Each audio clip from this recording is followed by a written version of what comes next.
Welcome to our channel. இன்னைக்கு cook with கோமாளியில் வித்யுலேகா அவங்க பண்ண சின்னமன் ரோல் ரெசிபி தான் ட்ரை பண்ண போகிறோம். பட்டையை தூள் பண்ணிவிட்டு இந்த மாதிரி ஸ்டஃப் பண்ணி ரோல் பண்ணி பேக் பண்ணி எடுக்க போகிறோம். பேக் பண்ணும்போது அப்படியே கிச்சனே அவ்வளோ வாசனையாக இருக்கும். ஸோ இந்த சூப்பரான சின்னமன் ரோல் பண்ணுறதுக்கு ஃபஸ்ட்டு ஒரு 1/4 கப் அளவுக்கு கொஞ்சம் வெது வெதுப்பாக இருக்க பால் எடுத்துக்கோங்க. இதை ஒரு பவுலில் சேர்த்துருக்கேன். இது கூடவே 1 டேபிள் ஸ்பூன் அளவுக்கு சர்க்கரை சேர்த்துக்கலாம். ஒரு 1/4 டேபிள் ஸ்பூன் அளவுக்கு ஈஸ்ட் சேர்த்துக்கிறேன். பால் வந்து லைட்டாக சூடாக இருக்கும் போது தான் உங்கள் ஈஸ்ட் நல்லா ஆக்டிவேட் ஆகும். ஸோ இதை மிக்ஸ் பண்ணி அப்படியே ஒரு 5 நிமிஷம் வச்சிடலாம். அடுத்து ஒரு மிக்சிங் பவுலில் 2 கப் அளவுக்கு மைதா மாவு எடுத்திருக்கேன். இப்போ ஒரு 5 மினிட்ஸ் ஆயிருக்கும். நம்மளோட ஈஸ்ட் எப்படி ஆக்டிவேட் ஆயிருக்குன்னு பாருங்கள். இந்த மாதிரி மேலே நொறையாக வந்தால் தான் ஈஸ்ட் நல்லா ஆக்டிவேட் ஆயிருக்குன்னு அர்த்தம். ஒருவேளை அப்படி இல்லைன்னா இன்னும் ஒரு 5 மினிட்ஸ் வெயிட் பண்ணி பாருங்கள். அண்ட் நீங்கள் யூஸ் பண்ணுற ஈஸ்ட் வந்து நல்ல குவாலிட்டியாக இருக்கணும். இப்போ அந்த ஈஸ்ட்டை மைதா மாவோடு சேர்த்துடலாம். அடுத்து இதில் 1 டேபிள் ஸ்பூன் அளவுக்கு சர்க்கரை சேர்த்துக்கோங்க. இப்போ இதுக்குள்ள கொஞ்சமாக நம்ம உப்பு சேர்த்துக்கலாம். அடுத்து 2 டேபிள் ஸ்பூன் அளவுக்கு பட்டரை நான் மெல்ட் பண்ணி வச்சுருக்கேன். இந்த மெல்டட் பட்டரை இந்த மாவோடு சேர்த்துக்கலாம். இப்போ இந்த ஸ்பூன் வச்சு நல்லா மிக்ஸ் பண்ணுங்கள். ஈஸ்ட் இருக்குன்றதுனால ஃபஸ்ட்டு உங்களுக்கு லைட்டாக குழன்னு இருக்க மாதிரி இருக்கும்.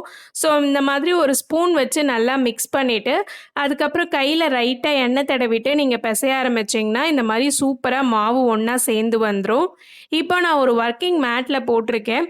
இதை கிட்டத்தட்ட ஒரு 10 நிமிஷமாவது நல்லா இழுத்து விட்டு பிசைங்க. அப்போ தான் நம்ம ரோல் வந்து நல்ல சாஃப்டாக வரும். ஸோ ஒரு 10 நிமிஷம் அளவுக்கு இதை பிசைஞ்சதுக்கப்புறம் இந்த மாதிரி ஒரு பவுலில் வச்சுட்டேன். கொஞ்சமாக மேலே எண்ணெய் அப்ளை பண்ணிக்கோங்க. இது கிட்டத்தட்ட 1 மணி நேரத்துலேருந்து 1.5 மணி நேரமாவது அப்படியே இருக்கணும். அப்போ தான் நம்ம மாவு நல்லா எழும்பி வரும். அதுக்குள்ளே நம்ம சின்னமன் பவுடர் பண்ணிக்கலாம்.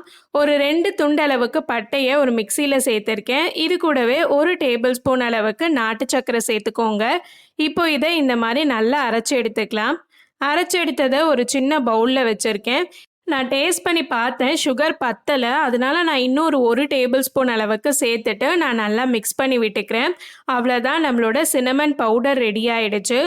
நீங்கள் ஒயிட் சுகர் கூட யூஸ் பண்ணலாம். பட் நீங்கள் பேக் பண்ணி எடுக்கும்போது இந்த மாதிரி ப்ரௌன் சுகர் யூஸ் பண்ணியிருந்தீங்கன்னா கலர் சூப்பராக வரும். அதனால தான் நான் ப்ரௌன் சுகர் யூஸ் பண்ணியிருக்கேன். இப்போ ஒரு 1.5 மணி நேரம் ஆயிடுச்சு. நம்மளோட மாவு பாருங்கள் நல்லா 2 மடங்கு பெருசாக இருக்கும். இப்போ இந்த மாவை எடுத்து ஒரு ஒர்க்கிங் மேட்டில் போட்டுட்டு ஒரு 5 நிமிஷம் நல்லா பிசைஞ்சுக்கோங்க. அடுத்து நார்மலாக நம்ம சப்பாத்தி தேய்க்கிற கட்டை இருக்குல்ல, அதை வச்சு நம்ம இதை தேய்ச்சிக்கலாம். ரொம்ப மெலிசாக தேய்ச்சிட்டிங்க அப்படின்னா பேக் பண்ணி எடுக்கும்போது கொஞ்சம் கிறிஸ்பியான மாதிரி இருக்கும். ஸோ ஓரளவுக்கு திக்னஸ் இருக்க மாதிரியே தேய்ச்சிக்கோங்க. இந்த மாதிரி தேய்ச்சதுக்கு அப்புறமேட்டு இதில் 1 டேபிள் ஸ்பூன் அளவுக்கு பட்டரை கொஞ்சம் கொஞ்சமாக சேர்த்து இந்த மாதிரி அப்ளை பண்ணிக்கோங்க. பட்டர் வந்து உங்களுடைய ரோலுக்கு ஒரு நல்ல ஃப்ளேவர் கொடுக்கும். அதே சமயம் இது மேலே நம்ம அந்த சின்னமன் பவுடர் போட போகிறோம்ல, அதெல்லாம் இந்த ரோலில் நல்லா ஒட்டுறதுக்காக இந்த பட்டர் யூஸ் ஆகும். இப்போ நம்ம அரைச்சி வச்சுருந்தோம்ல சின்னமன் அண்ட் சுகர், அதை இதில் சேர்த்துக்கலாம். நல்லா ஒரு திக்கான லேயராக போட்டுக்கோங்க. ஏன்னா இந்த சின்னமன் ஸ்டஃபிங் நிறையா இருந்தால் தான் நம்ம சாப்பிடும்போது டேஸ்ட்டாக இருக்கும். இப்போ இந்த மாதிரி கை வச்சு நல்லா ப்ரெஸ் பண்ணி விட்டுட்டு ஒரு கார்னர்லேருந்து நல்லா ஸ்லோவாக ரோல் பண்ண ஆரம்பிங்க. இந்த மாதிரி நல்லா டைட்டாக அந்த ஸ்டஃபிங்லாம் வெளியில் வராத மாதிரி ரோல் பண்ணிக்கோங்க. ரோல் பண்ணதுக்கப்புறம் எண்ட் இருக்கும்ல, அதை இந்த மாதிரி ப்ரெஸ் பண்ணிக்கோங்க. அப்போ தான் நம்ம பேக் பண்ணும்போது அந்த கார்னர் வந்து அதுலேருந்து வராமல் இருக்கும். இந்த மாதிரி நல்லா சீல் பண்ணிவிட்டு உங்களுக்கு எவ்வளோ திக்னஸ் வேணுமோ அந்த மாதிரி கட் பண்ணிக்கோங்க. பாருங்கள், கட் பண்ணதுக்கப்புறம் பார்க்க இந்த மாதிரி தான் இருக்கும். நல்லா ரோல் மாதிரி இருக்கும்.